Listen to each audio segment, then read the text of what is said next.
Hi there, welcome to the part 18 of the series where we create Fiverr inside WordPress and purely relying on Elementor and JetEngine. So in this video, what we are going to do is we are going to work with this form and place it right here in these steps to make sure that whenever someone wants to place an order, they can easily do it right from these steps. And depending on the specific pricing plan, they can easily place the order. That's how it's going to be.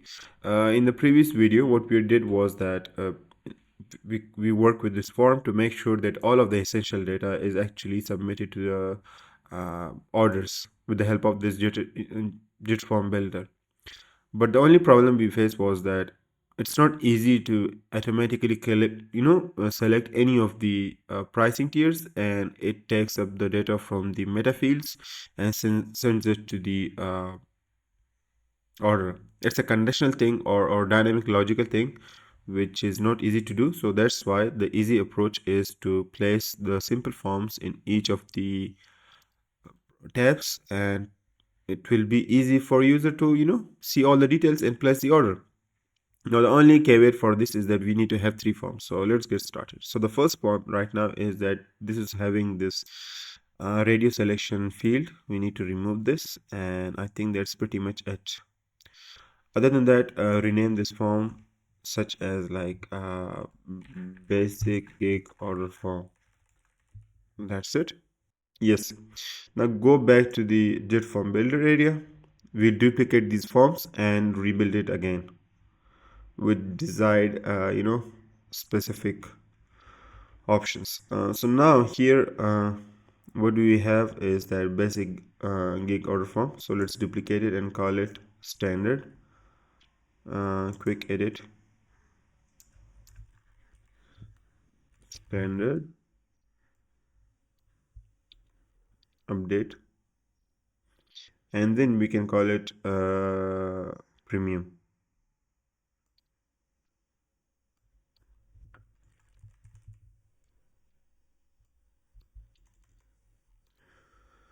Now that's all done. So what do we have right now is basic gig form, standard, and premium. With the standard, we need to edit a couple of fields to make sure that it targets the standard pricing and everything, and it's time and everything, which is the delivery time. You see, we have like basic, standard, and premium. Now here everything is all good. I think the only thing is that the delivery time, it is being targeting that instead of having basic, we can call it standard. Yep, date. The order value should be also according to standard. So I'm basically targeting the meta fields of this gig actually. See this gig. See basic tier price, basic delivery time, then standard tier price, and standard delivery time, and so on. So I'll call this standard as well. That's it. I'll click on update. Then the order requirements and revisions are all same for all of the gigs and orders. So let me go ahead and work with the edit actions if there is something I need to work on. I think it's all good. There's nothing that I should be updating. I think that's good enough. I'll click on save. This form is also done. I'll go back to the forms again and work with the premium. Let's go ahead to the delivery time again. I'll click on the preset, and here I'll choose premium.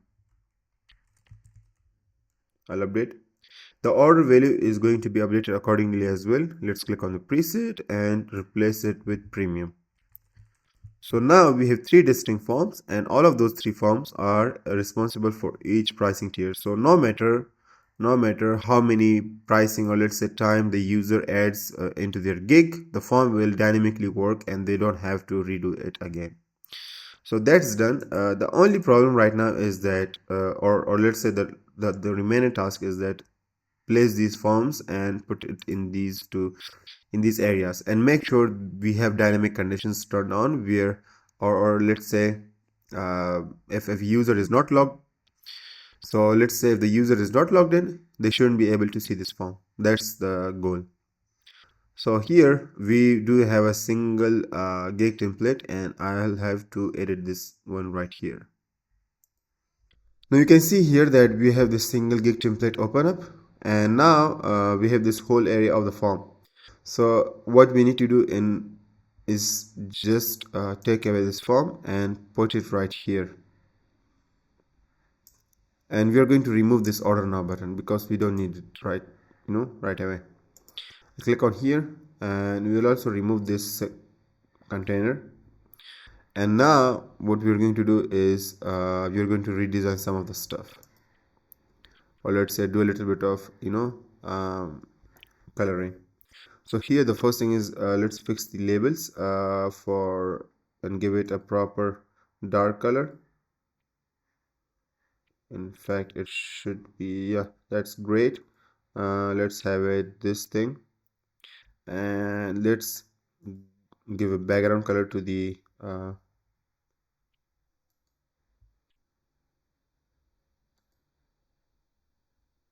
yep, the text should be white as well,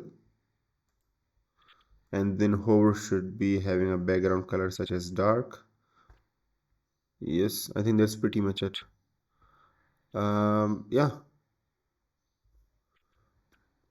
and then the goal here is that submit type should be Ajax, and yeah, so it's much easier now to handle this sort of form where the user already knows, like, this is the price of the gig, this is the delivery time of the gig, and if I want to place an order, all they can do is go ahead and put in the details, and automatically uh, it will process. And the good thing is that all of this data is going to be sent out to the order page without any issue.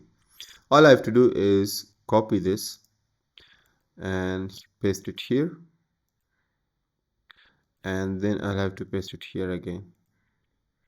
Now here in the standard, what I'm going to do is I'm going to choose the standard gig form, and then for the premium I have to choose this one, premium. Now all of these needs to have this dynamic functionality where I'll click on advanced, and here you can see that I'll have to click on display conditions. I'll click on edit condition, and I should be able to choose the login status is it should be, yeah, it will only appear on your website when the conditions are met. Login status is logged in, otherwise this form will not appear. I'll click on save and close, and I'll apply the same condition for the other two forms as well. Here, login status, where is the login status? Logged in. Great. I'll click on this one and go ahead,